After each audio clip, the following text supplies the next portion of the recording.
Yo, welcome back to the Alpha Pack. Today we're going to be talking about the top 5 best performing defenders for Operation Stillwave. This is going to be a continuation from last week's video, which was a top 5 attackers. So go check that out if you haven't already. Link will be in the description below. Just as a disclaimer, if you're new to the game, we do not suggest you go buy these 5 operators first, as some of them are the DLC operators and a lot more expensive. We would definitely suggest you buy the OG, the day 1 operators first, like the Bandit, the Jager, the Doc. Those people are much more affordable and can get the job done. Then when you play the game for longer and longer, you can get these more expensive DLC operators. The first defender up is going to be Melusi. This is the newest defender added during Operation Steel Wave. She is a 3-speed defender that has the T5 SMG as well as Impacts and C4 as her secondary gadget and has the Banshees as her main gadget, which is one of the most oppressive gadgets in the game. As for her weapons, the T5 SMG, if you guys didn't watch our last podcast, we reviewed all the SMGs, made a tier list for them, and we talked about the T5 SMG, see where we put it there. The link for that is in the description as well.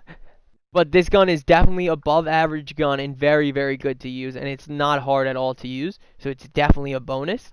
As well as her 3-speed gives her great roaming ability, and her gadget being one of the most oppressive gadgets out there, and a very set and forget gadget. You could die, you don't have to do anything once you place it down, and you no matter what get value out of it. Her gadget, what it does is they did nerf the distance it affects, the area effect, but it's still very, very strong. It slows down opponents in the area when they walk close to the gadget. It's also bulletproof, and when they walk near the area, it makes a loud noise as well. So it's very good for information, as well as it's very easy to kill people while they're very slow. And it's honestly so oppressive to the point when an attacker wants to push that way and he starts getting hit by the Banshee, it makes you second guess how you want to push. Because you never want to push against a Banshee, just so hard. And when you die, it's always so frustrating to die when you're slowed.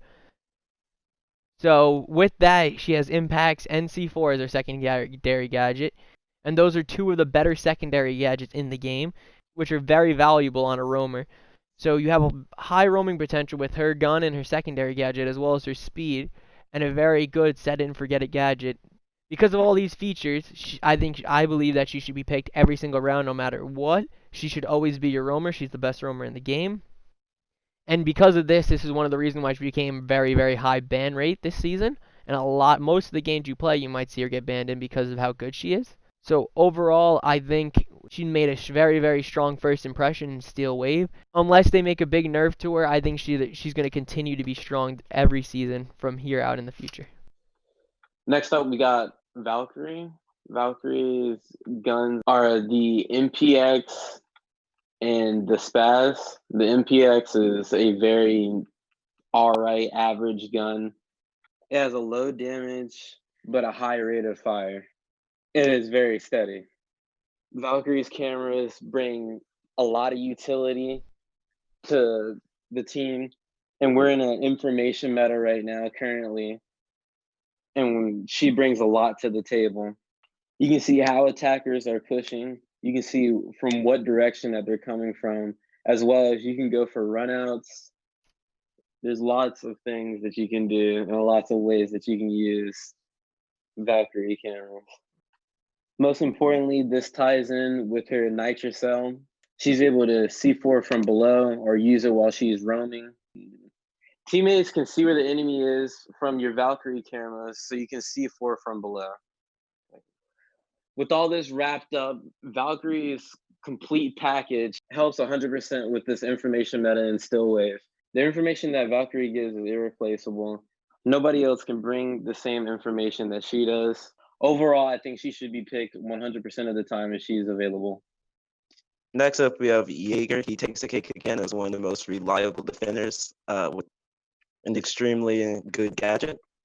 So we say that he's on the spot because as it is right now, there's a lot of utility being thrown by attackers, and having his ADSs destroy it and keep the point clean. So starting off with this weapon, he has the 416C, which is an assault rifle and one of the strongest defending weapons. I believe it's the second strongest. Great recoil, great control, easy to kill with, easy to get headshots with. His ADSs have 2 charges with the ability to destroy 2 projectiles each. so 6 in total. He is his gadgets are set and forget it, so he just puts it down, and even if he dies later on in the game, he can still get value off for his team whenever the attackers decide to throw projectiles into the point. So secondary gadgets are barbed wire and bulletproof camera. Bulletproof is debatable, but barbed wire is a solid choice.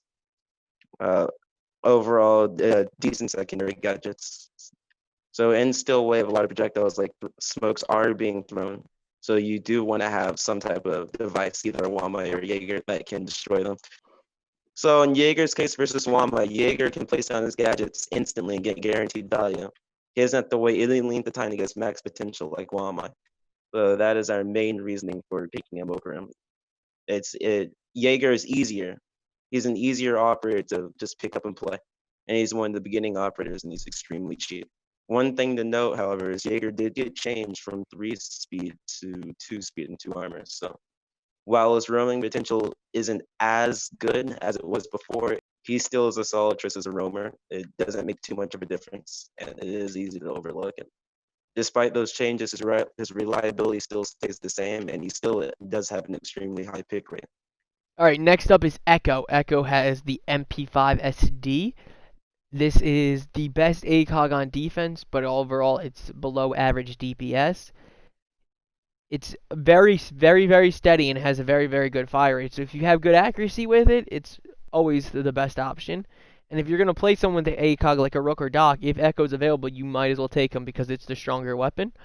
As well as he probably has one of the strongest gadgets on defense, if not the strongest. So about his gadget, he gets 2 yokai drones. These are invisible drones that go up on the ceiling. These drones are able to stun opponents, and they did get changed slightly at the start of Steel Wave, but they're actually probably better now than they were before. But these stuns are able to drop Montane shields as well as stop people from planting. And no matter who it hits, they get disorientated, and it's very hard to see. And it's very hard to hear as well. So it's very, very easy to win a gunfight when someone's stunned by these drones. So one of the best defenders for stopping plants. You can directly stop anyone planting. And if he's alive in the last 20 seconds of a round, then it's very hard to lose. So, as well as these drones give a lot of information, it's very hard for attackers to notice these drones if you're not pinging on them and spotting. So, you have so much information, not as much as a Valkyrie, but very close to it. And you can move these drones around at any time to reposition. So, a lot of information, plant denial, as well as make it much easier to win gunfights. So, overall, it's probably the best ability and one of the reasons he's one of the highest banned defenders. And he has been that way for multiple years now, since his release pretty much. As well as for a secondary gadget, he did recently lose his deployable shield. So with the loss of the deployable shield now, his best secondary gadget is the barbed wire, which is okay. The deployable shield made it much easier for him to hide in a corner with the shield and stay alive. But the barbed wire is not bad. It still makes it harder for attackers to push in and gives you audio cue when someone's trying to push in. So it's very beneficial still. Overall, he is such a great anchor, probably the best anchor in the game, and if he's up, you should be taking him every single time. There's no reason you shouldn't be picking him.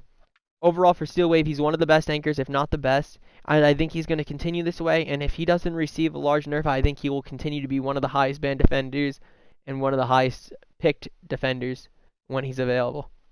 Lastly, we have Smoke. We're going to start off with his weapons. Usually you should be using the shotgun and the SMG-12 just because you don't need to use a primary SMG because the secondary SMG is the highest damage output in the whole game. Using the SMG-11 with the shotgun allows you to open up rotate holes for your team or open up hatches. Onto this gadget, the smoke nades are very useful. They're able to block off an area for the attackers to be able to push from. He's very valuable in the last 5 seconds. You can throw a smoke grenade and you can cover entrances into the objective, as well as stopping people from planting. 2 secondary gadgets he has is the deployable shield and barbed wire. Both of these gadgets are very strong. Deployable shield is one of the strongest gadgets in the game. Anybody on your team can use them. They're very valuable. It's very hard for an attacker to push a defender behind a deployable shield.